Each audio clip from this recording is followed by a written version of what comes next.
Saudara-saudara, sahabat rohani yang dikasihi Tuhan, Shalom. Sebelum kita memasuki renungan ini, marilah kita berdoa. Kasih karunia dan damai sejahtera dari Allah Bapa kita dan dari Tuhan Yesus Kristus menyertai kamu. Amin. Firman Tuhan renungan bagi kita pada saat ini diambil dari 1 Samuel 3 ayat 10. Demikian dikatakan. Lalu datanglah Tuhan, berdiri di sana dan memanggil seperti yang sudah-sudah. Samuel, Samuel. Dan Samuel menjawab, berbicaralah, sebab hambamu ini mendengar. Demikian dikatakan. Indah sekali firman ini, topik yang kita bahas dalam teks ini adalah berbicaralah Tuhan, sebab hambamu ini mendengar. Sahabat rohani yang dikasihi Tuhan Yesus Kristus, satu malam saat Samuel berusia 12 tahun, ia mendengar suara memanggil namanya. Samuel berlari, mendapatkan Eli, dikiranya Eli yang memanggilnya. Hal itu terjadi lagi untuk kedua kali. Kemudian Eli menyadari bahwa suara itu adalah bukan suara biasa, tetapi suara Tuhan.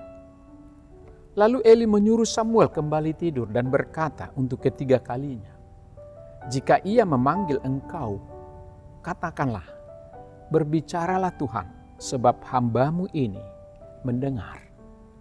Ketika Tuhan memanggil Samuel, Samuel untuk ketiga kalinya, Samuel pun menjawab dengan hikmat sesuai dengan ajaran Eli.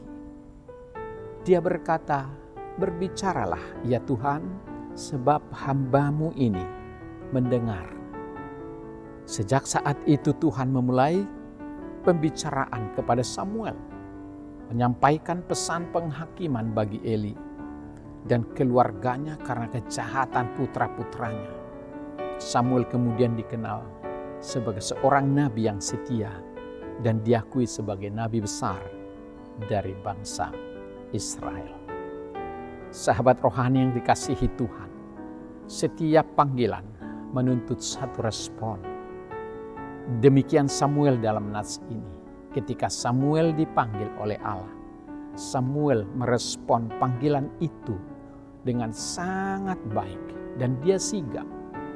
Walaupun kadang suara itu kabur di telinganya. Tapi pada akhirnya petunjuk dari Eli mengarahkan Samuel ketika mendengar panggilan yang sama. Lalu yang ketiga kali dia berkata, berbicaralah ya Tuhan, sebab hambamu ini mendengar. Respon Samuel ini seharusnya juga adalah menjadi respon anak-anak Tuhan sepanjang masa. Ketika kita diperhadapkan kepada suara Tuhan, suara firman Tuhan, panggilan Allah, di tengah-tengah kesibukan kita, kebisingan dunia ini, apakah Anda masih bisa mendengarkan suara Tuhan? Barangkali kita telah dicekoki dengan suara-suara bising dari dunia ini, dari media sosial, dari orang-orang, dan lain-lain sebagainya. Bisa-bisa kita tidak mendengarkan lagi suara Tuhan atau tidak mampu menggugah hati kita untuk taat mendengarkan suaranya. Sahabat rohani yang dikasihi Yesus Kristus, Tuhan Yesus sering dianggap sebagai guru terhebat di dunia. Banyak orang berbondong-bondong mendengarkan firman-Nya, mendengarkan pengajarannya, perkataannya. Siapa yang dapat melupakan kisah-kisah yang menarik daripada Yesus, metaforanya yang hidup dan perkataannya kepada orang-orang yang letih, lesu, dan lemah. Menguatkan, menyembuhkan, mendorong orang yang patah semangat, dan menguatkan yang lemah. Namun kita kehilangan satu hal yang terpenting, bahwa guru terhebat itu juga bukan hanya pembicara yang handal, tetapi juga pendengar yang baik.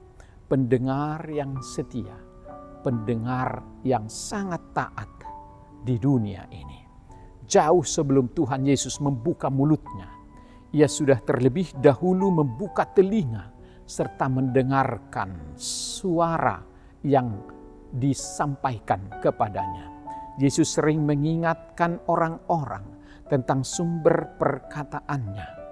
Dalam Yohanes 12 ayat 49 dikatakan, sebab aku berkata-kata bukan dari diriku sendiri, tetapi Bapa yang mengutus aku.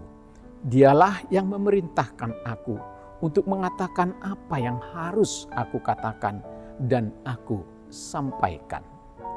Sesungguhnya inilah rahasia bagaimana Yesus selalu memiliki kata-kata yang tepat pada waktu yang tepat.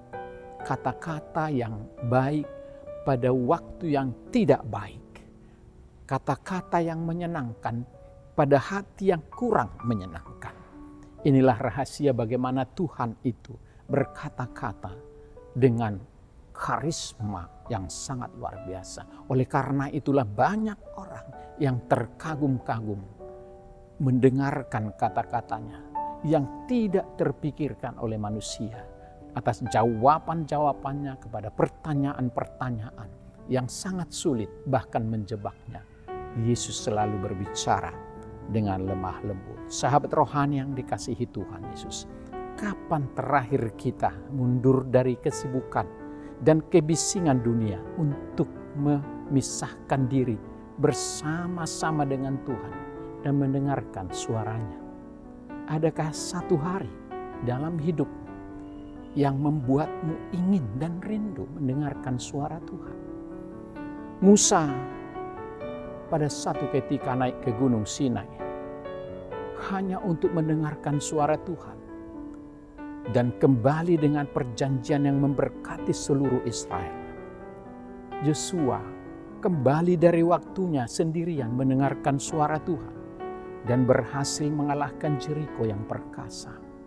Elia sempat sangat tertekan dan siap untuk mundur, tapi akhirnya ia kembali dengan semangat baru dan penuh pengharapan karena ia mendengar bisikan Tuhan yang tidak dapat ia dengar di jalanan yang bising.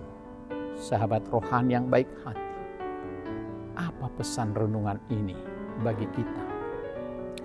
Dunia berlomba-lomba menawarkan semua yang manis, semua yang indah dan menarik telinga dan hati kita. Alasan kita sering tidak mendengarkan suara Tuhan adalah karena kita memilih mendengarkan suara-suara duniawi. Di tengah dunia yang penuh kebisingan dan suara-suara ini, bagaimana kita bisa menyisahkan waktu dan hati kita, telinga kita mendengarkan suara Tuhan? Satu-satunya cara adalah dengan melatih telinga dan rohani kita secara tekun dan teratur. Memberikan waktu ketenangan untuk berbicara, berkomunikasi dengan Tuhan. Ada pepatah yang mengatakan Tuhan memberi kita 2 telinga dan hanya 1 mulut, agar kita bisa mendengar 2 kali lebih banyak daripada berbicara. Tapi pada kenyataannya apa yang terjadi saat ini? Orang-orang terlalu banyak berbicara tanpa mau mendengar. Para pemimpin terlalu banyak berbicara tanpa mau mendengar. Pejabat-pejabat negara yang dipilih oleh rakyat juga sering banyak berkata-kata tanpa mau mendengarkan.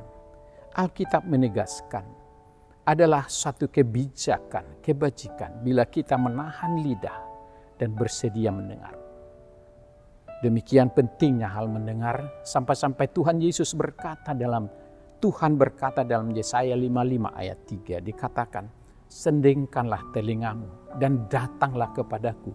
Dengarkanlah, maka kamu akan hidup. Mendengarkan itu memberikan hidup. Tidak hanya makan baru kita hidup, tapi mendengarkan suara Tuhan. Kita mungkin terlibat dalam kegiatan pelayanan. Kita melayani di gereja, kita bernyanyi di gereja. Kita ikut berbagi persekutuan, mengunjungi orang sakit, bersama-sama dengan komunitas kita dan sebagainya. semangat kita sangat meluap-luap. Namun energi kita akan salah arah jika kita tidak berusaha mencari kebenaran dengan mendengarkan suara Tuhan, mempelajari firman-Nya, melakukannya di dalam kehidupan kita sehari-hari. Di tengah-tengah kebisingan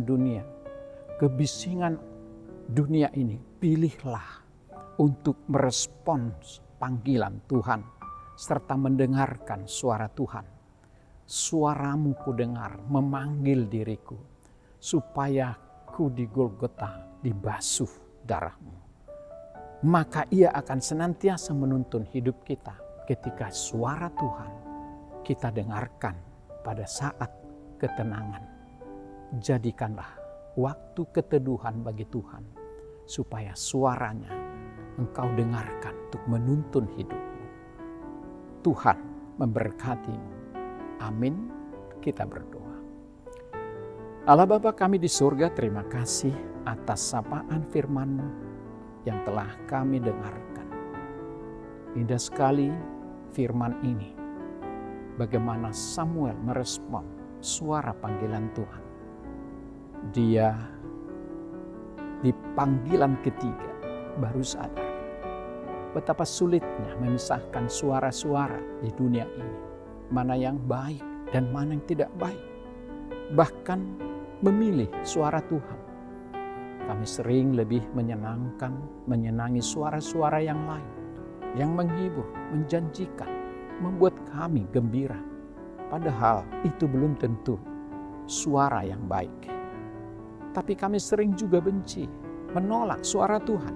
Karena kami ditegur, kami diingatkan, kami ditunjuk, ditonjok, bahkan membuat kami malu. Namun suara Tuhan tetaplah suara yang terbaik. Suara yang manis dan indah menuntun kami untuk selalu hidup dalam pengharapan. Karena itu ajarlah kami untuk memakai telinga kami lebih dari kami berbicara. Agar kami benar-benar anak-anak Tuhan yang setia, yang siap sedia mendengarkan dan melakukan, menghayati setiap firman-firman Tuhan. Bimbinglah kami melalui Roh Kudus-Mu, agar kami selalu memberi waktu untuk dengar-dengaran akan suara-Mu dan melakukannya dalam kehidupan kami. Berkati kami hari ini bersama anak kami. Kiranya kasih-Mu melingkupi kami, menuntun kami, memberikan kami kekuatan, kemampuan ketika menghadapi cobaan dan godaan. Tuhan, ampuni segala dosa kami dan layakkan kami hidup seturut dengan kehendak. Terima kasih Bapa Surgawi. Dalam nama Yesus Kristus kami berdoa dan mengucap syukur. Amin.